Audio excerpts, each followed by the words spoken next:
साचो का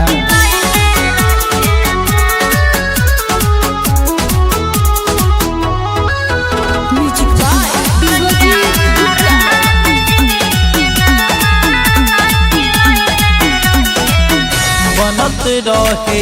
पहना के तो बाहुबली हमनी सामने चहल बहना के हुओ के चली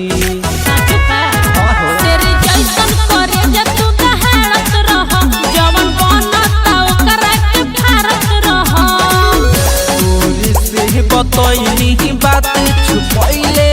रही है ना बुझल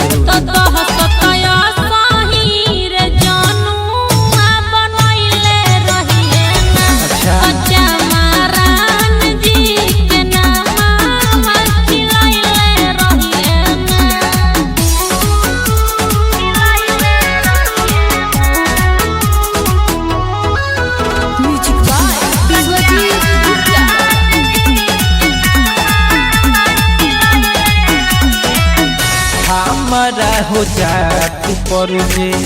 बात जो दिया है मिली नहीं माफी सीधे दुनिया से जाए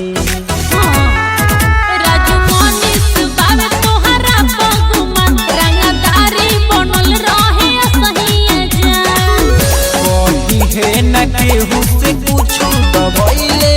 रही है ना